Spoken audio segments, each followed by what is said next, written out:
तो hello everyone, स्वागत है आपका नए वीडियो में। तो इस वीडियो में हम बात करने वाले हैं जो इंग्लिश लिटरेचर एमए के स्टूडेंट हैं उनके एक सब्जेक्ट MEG 05 के बारे में। तो इस सब्जेक्ट का जो नाम है वो है लिटरेरी क्रिटिसिज्म एंड थ्योरी। तो बेसिकली आपको यहाँ पे दो चीज़ें देखने को मिलती है, जो कि है एक तो लिटरेरी क्रिटिसिज्म और दूसरा है लिटरेरी थ्योरी। ठीक है, तो ये थोड़े थोड़े डिफरेंट टॉपिक्स हैं लेकिन एक ही में कवर हो जाते हैं, यानी कि लिटरेरी क्रिटिसिज्म के अंदर ही लिटरेरी थ्योरी को पढ़ा जाता है। ठीक है, लेकिन दोनों में एक स्लाइटली थोड़ा सा डिफरेंस है। तो ये जो आपका MEG 05 है, इसके अंदर टोटल 10 ब्लॉक्स मिलते हैं। ठीक है, हम बारी बारी से इसके बारे में पढ़ेंगे। In this course there are major 10 blocks and in which we can differentiate between literary criticism and literary theory। ठीक है, तो आप यहाँ पे देख सकते हैं जो पहला है आपको देखने मिलता है वो है क्लासिकल लिटरेरी क्रिटिसिज्म, यानी जो स्टार्टिंग का फेज था लिटरेरी क्रिटिसिज्म का वो एरिस्टोटल और प्लेटो के टाइम से ही शुरू हो गया था। तो यहाँ पे जो पोइट्स के नाम है वो है प्लेटो, एरिस्टोटल, लॉन्गिनस, हॉरेस। ठीक है, ये चारों जो पोइट्स हैं वो क्लासिकल पीरियड के हैं। तो इसके बाद का जो पीरियड आता है वो है new classical and enlightenment criticism, जिसके अंदर जो पोइट्स हैं वो है जॉन ड्राइडन, अलेक्जेंडर पोप और डॉक्टर सैमुअल जॉनसन। तो ये सारे जो पोइट्स हैं वो न्यू क्लासिकल पीरियड के हैं। ठीक है, तो इनके जो वर्क्स हैं वो आपको दिख जाएंगे साइड में, मैंने उनको मेंशन किया है। जैसे कि जॉन ड्राइडन का views on poetry and drama नाम का एक वर्क था, उसके अंदर उन्होंने मेंशन किया है कि कैसे हमें जो लिटरेरी थ्योरीज़ हैं उसको पढ़ना चाहिए, जो लिटरेरी वर्क्स हैं उनको कैसे पढ़ना चाहिए, उसके बारे में उन्होंने थ्योरी दिया हुआ है। ठीक है, तो आगे हम देखेंगे और भी हैं, जैसे अलेक्जेंडर पोप का एसे ऑन क्रिटिसिज्म, फिर हम देखते हैं डॉक्टर सैमुअल का lives of the poets, view on Shakespeare. ये जो है अलग अलग जो पोइट्स के वर्क्स हैं उनके ऊपर इन्होंने क्रिटिसिज्म लिखा है और क्या क्या चीज़ें आपको समझनी चाहिए, किस तरह से आपको चीज़ों को समझना चाहिए, वो उसके बारे में यहाँ पे दिया हुआ है।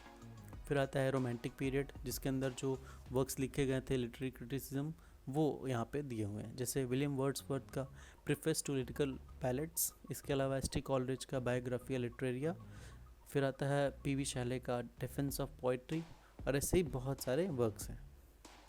तो हम बारी बारी से इसके बारे में बात करते हैं। जैसे कि पहला जो हमारा ब्लॉक है वो है क्लासिकल क्रिटिसिज्म का। तो इसके अंदर मेनली आपको प्लेटो, एरिस्टोटल और लॉन्गिनस इनको पढ़ना है आपको। ठीक है, और इनके जो वर्क्स हैं उनको आप यहाँ पे देख सकते हैं।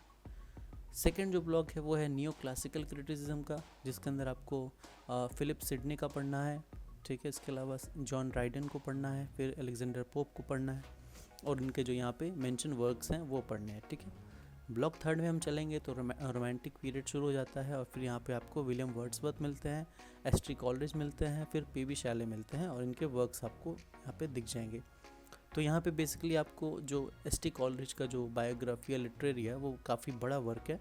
तो इसके अंदर आपको सिर्फ चैप्टर 14 और चैप्टर 17 पढ़ना है। ठीक है, इसके अलावा ब्लॉक 4 में हम जाते हैं तो विक्टोरियन और मॉडर्न पीरियड स्टार्ट हो जाता है। तो उसमें आपको दिखते हैं जो फेमस लोग हैं, जैसे कि मैथ्यू आर्नोल्ड, TS एलियट और IA रिचर्ड्स। इनके कुछ वर्क्स हैं जो कि आपको पढ़ने हैं। तो ब्लॉक 5 हम देखते हैं फॉर्मलिज्म एंड स्ट्रक्चरलिज्म।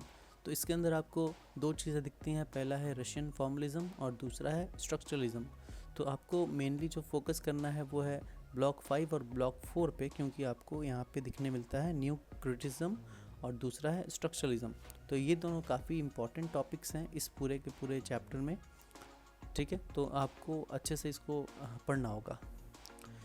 स्ट्रक्चरलिज्म का हम बात करें तो उसमें फर्डिनेंड डी सॉसर और रोलैंड बार्थीज, इनके जो वर्क्स हैं उसको आपको अच्छे से पढ़ना चाहिए, क्योंकि अगर आप लिटरेरी थ्योरी को समझना चाहते हैं तो इन्हें आपको अच्छे से पढ़ना होगा। ठीक है, बात हम करें नेक्स्ट ब्लॉक की तो है block 6 post structuralism and deconstruction.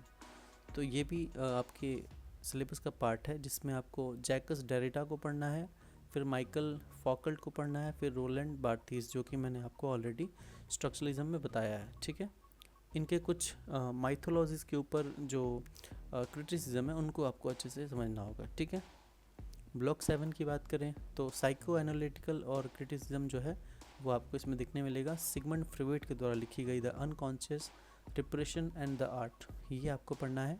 फिर आपको पढ़ना है कार्ल जंग के वर्क्स के बारे में, फिर आपको जेकस लैकन का पढ़ना है वर्क। जो कि है the mirror stage, the symbolic and imaginary and real. ये आपको कुछ वर्क से पढ़ने होंगे, ठीक है। ब्लॉक 8 में आपको आता है feminist and post colonial criticism, यानी कि आप देख रहे हैं कि आपको हर तरह का जो वर्क था, लिटरेरी वर्क था, उसके बारे में आपको क्रिटिसिज्म पढ़ना है, ठीक है। इसमें आप एक और चीज़ देखेंगे कि कई सारी जो लिटरेरी थ्योरीज़ हैं, जो कि कई सारे अच्छे अच्छे पोइट्स के द्वारा दी गई हैं, उसे भी आपको पढ़ना होगा। और मैंने ऑलरेडी बता दिया है कि लिटरेरी थ्योरी जो होता है बेसिकली एक आइडियोलॉजी होता है और एक समझ होती है कि किसी पोइट ने किसी वर्क को किस तरह से समझा है, क्योंकि हर एक व्यक्ति का जो पॉइंट ऑफ व्यू होता है पढ़ने का, सुनने का, समझने का, वो अलग होता है, ठीक है। तो इसीलिए कई सारे लिटरेरी थ्योरीज़ हैं अलग अलग लोगों के, ठीक है। तो ब्लॉक 8 में मैंने बताया था फेमिनिस्ट क्रिटिसिज्म, इसके बारे में पढ़ना है, फिर पढ़ना है पोस्ट कॉलोनियल क्रिटिसिज्म, ठीक है। तो ये आपके कुछ वर्क्स हैं एडवर्ड सैड के और एलन शॉवल्टर के। ब्लॉक 9 और 10 जो है उसमें आपको देखने मिलेगा मार्क्सिस्ट एंड न्यू हिस्टोरिज्म। इसके अलावा आपको दिखेगा reader response and eco criticism. तो ये आपका टोटल 10 ब्लॉक्स होते हैं इस सिलेबस में। तो उम्मीद करता हूँ आपको ये वीडियो अच्छा लगे और आपका जो भी एग्ज़ाम है उसके लिए आप इस वीडियो को सेव कर सकते हैं और इसके कुछ पॉइंट्स है उसको आप नोट करके अपनी कॉपी में लिख सकते हैं, ताकि इससे आपको आसानी हो आपके सिलेबस को समझने के लिए। तो इस वीडियो में इतना ही, मिलते हैं नेक्स्ट वीडियो में। Till then bye.